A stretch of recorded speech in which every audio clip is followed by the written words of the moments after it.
Please, I hope this data is wrong because I don't want a Bitcoin price of $250,000 in 90 days. This is now also confirmed by Adam Back, as he says that Bitcoin is on the verge of a breakout. And we are still at the very beginning of the bull market. However, new data shows that we are on the brink of a $250,000 Bitcoin shock. Additionally, James Lavish, a macro analyst, talks about how the Bitcoin price is now turning relatively quickly. It can double. But first, let's take a look at what's generally happening in the markets right now. Bitcoin is just chilling, moving sideways. And now we have an exciting chart that has just been published. And here you can see that Japan has massively sold government bonds. It's always been a speculation about who is selling all the government bonds now.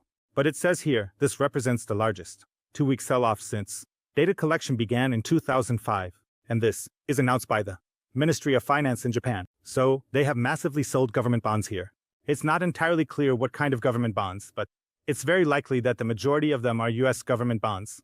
And that's interesting because it would also suggest that US government bond yields have gone up. China has probably also sold a large portion, but you often don't see the data in real time, but with some delay. There was now a meeting between the USA and Japan, and it looks like they might be reaching some trade agreements. It could also be that the selling pressure might ease again. We had another very interesting statement from SEC Commissioner Mark Rieta, who says that state-licensed trusts should custody Bitcoin and crypto assets.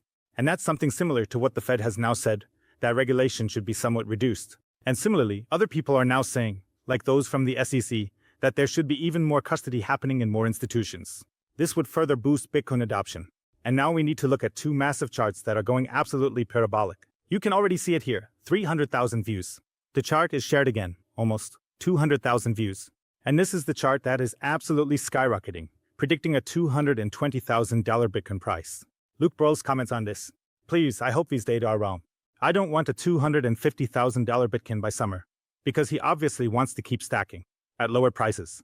I mean, feel free to write in the comments below whether you prefer to have lower prices for a while longer or if you'd rather see the Bitcoin price take off. I always find parabolic rises difficult, because they often lead to corrections. I think it's healthier to rise slowly and steadily. And if we look at the chart here, we can see, turnaround. When we look at the chart here, we see two stories. We see Bitcoin in green and the global money supply. Or rather, it's not really green, it's more like, I don't know, more colorful or something like that. So, this here is the Bitcoin price, this is the Bitcoin price, and this, the yellow one, is the global money supply.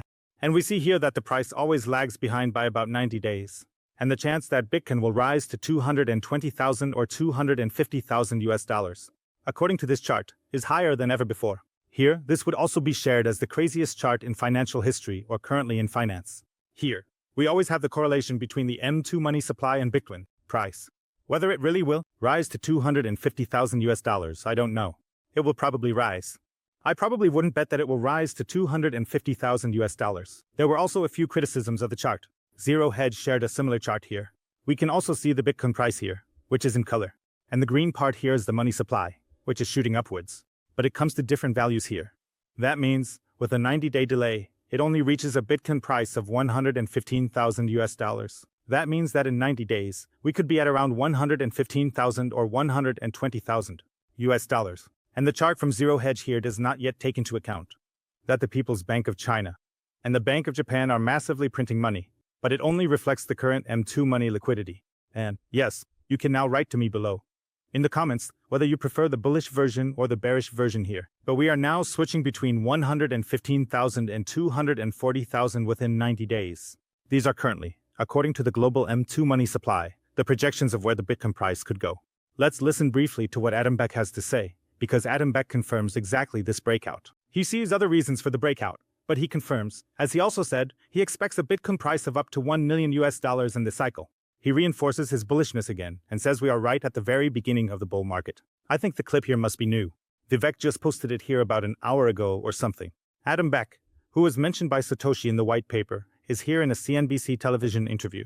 Well, I think we're certainly in the early stages of a bull market at this point. Typically the bull market cycle lasts for a certain period after the halving.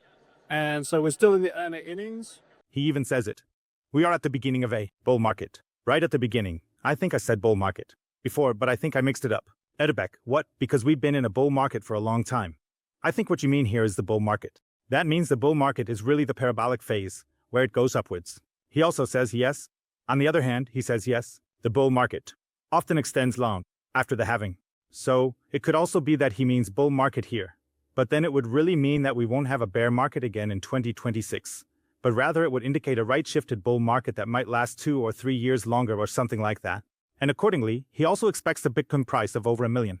I'm not going to go into all the details here. I'll just summarize it briefly for you. He simply calculates all the numbers up. That means we have ETFs that buy twice as much as is mined in a day. MicroStrategy, which buys much more in a day than is mined in Bitcoin.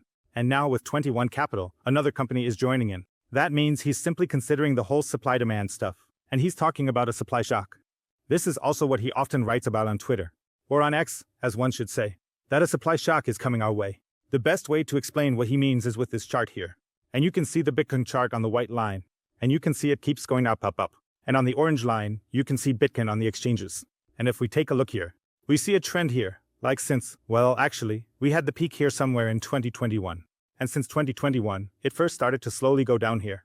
And now we see what's happening here. Since 2024, it suddenly goes rapidly down here. And especially here, very, very sharply since 2025. So, it's really going down very, very rapidly here. And that means a potential supply shock is becoming more likely.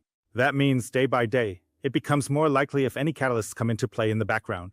And should the demand side increase a bit here, then the Bitcoin price could just massively take off. That means, on one side we have the M2 money supply issue, the first chart I showed you earlier, which is very striking, indicating that Bitcoin is breaking out here.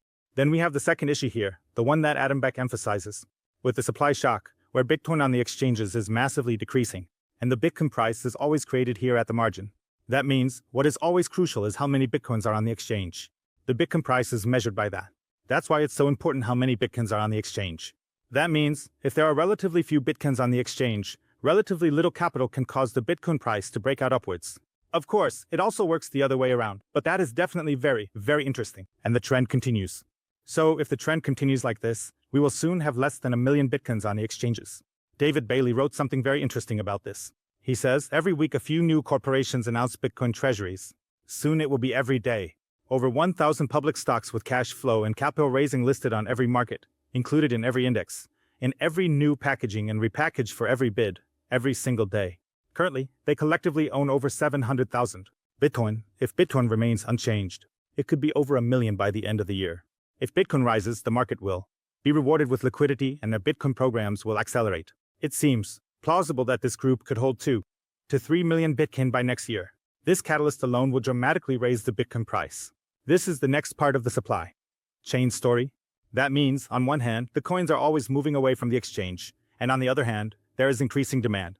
The M2 money supply is rising. I mean, you just have to put 2 and 2 together.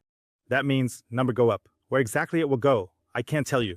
But the probability that Bitcoin will rise now is currently much, much higher than Bitcoin going sideways for a long time or correcting. James Lavish, a macro expert, sees it similarly and is now talking about why the Bitcoin price could double relatively quickly.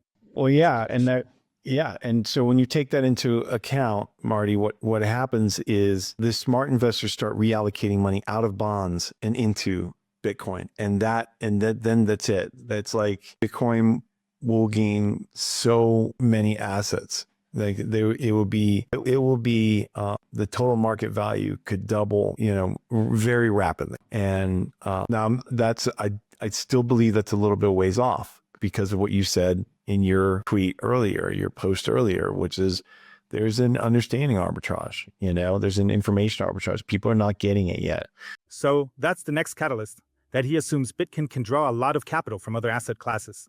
And that can double Bitcoin relatively quickly here. However, he thinks that this catalyst might actually be delayed a bit because there are simply information problems here. Most people don't realize yet that Bitcoin has this potential. But it will happen. The question is just when it will happen and when people will realize it, which is good. But as long as you understand it, can you front run the whole thing? That's also the cool part, because some people, for example, say, yeah, it sucks that the Bitcoin price isn't at 300,000 euros or something. That's actually a good thing because they can still front run the whole thing.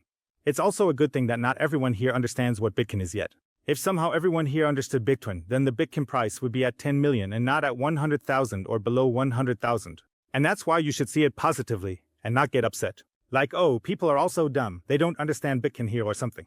But when they do, and it does decouple completely and starts acting a lot more like gold does, and but it's gold on rocket fuel because it's in its adoption phase. And of course, it's going to have its volatility because any asset in adoption phase is going to have a volatility. But volatility to the upside, and of course, you and I have talked about this both before, it's a gift. Volatility is actually attractive in a rising asset, because it gives you the opportunity to dollar cost average in, or find spots that if you're a savvy investor, to find spots to add extra capital during those super volatile periods. So I believe that that's the key. And it's just so fascinating how every expert is clearly convinced that Bitcoin will decouple here. He also talks about a decoupling, that it will clearly happen, although it might still take some time.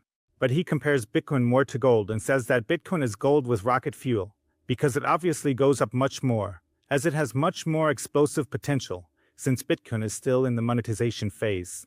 I mean, gold has been around for thousands of years, Bitcoin for 16 years. Accordingly, Bitcoin has a much higher upside potential. He also says the volatility and such is not a problem at all, because the volatility works in our favor. We can always use the pullbacks to buy in well. That means we can simply take advantage of good dips, and from that perspective, it's not a problem at all. And then he assumes that the Bitcoin price can simply double relatively quickly if certain things happen. I mean, Samson Moe or other people go much further. They are not talking about a doubling, about a relatively quick 4 to 5-fold increase if certain barriers are broken. Feel free to write in the comments below how you see it, especially with the crazy M2 money chart. If you want to buy Bitcoin, if you want to front run the whole thing now, I'll put a link below for you.